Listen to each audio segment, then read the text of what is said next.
half made by a Russian general. Another senior officer called Budanov scum and promised he'd be dealt with harshly. A year later, though, the Kungayev family are still waiting, still hungering for justice. The case has finally come to court, but in a town 2 days' train ride. The next generation of young Cossacks practicing the military skills they'll need to carry on the old traditions. Whoever isn't on Russia's side, they're taught, is Russia's enemy. The adults who teach them are ambivalent about Chechnya, in public at least. But there's no doubt they believe a fellow Russian soldier like Budanov wouldn't lie. They accept his story that Kheda Kungayev was a Chechen sniper. They say she killed several of his men. It's Budanov's word as an officer against that of a Chechen family. The court must decide who's guilty. As far as we Cossacks are concerned, Budanov is not guilty. It's a pity about the girl, but war is war, and he was a warrior. As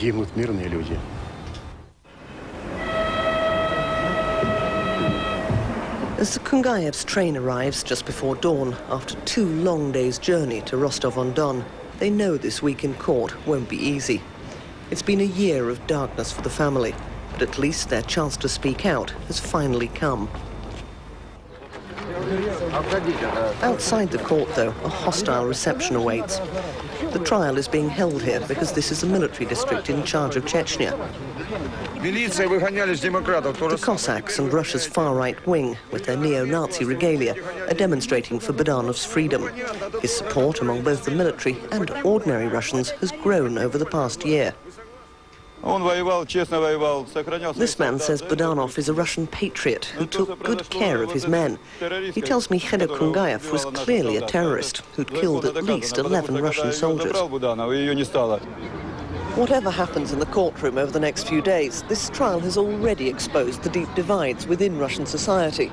A small minority believes that the Russian army should be punished for their crimes in Chechnya. But a vocal majority, including the demonstrators here, believe that Colonel Budanov deserves a medal and not a prison sentence for his actions in Chechnya. The colonel himself has shown little remorse. He was, he said, simply doing his duty.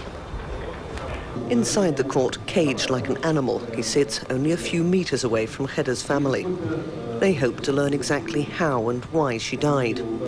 If it's found that Colonel Budanov murdered her in cold blood, he could face life imprisonment. But if the judges believe he killed Kheda... The US cents. With that, we can buy some rice. They sell to middlemen in the garbage trade. People like Arkadio Briones, who's made a living out of the bags of garbage the people bring in, and who now faces closure. Obviously, for us, we don't want to lose the garbage because it's been our livelihood. It's helped to put my kids through high school, and I want to put them through college, too. But I won't be able to do that if we don't have the money. Arkadio's shop overlooks the scene of last year's landslide tragedy at Pyatas. The slippage of a mountain of garbage onto the shanty homes of those making a living from it claimed several hundred lives, with many of their bodies still buried here. That tragedy prompted government action, resulting in today's recycling solutions, working on the basis that modern-day garbage has commercial value if local authorities can be forced to segregate it. Because your factories are willing to buy this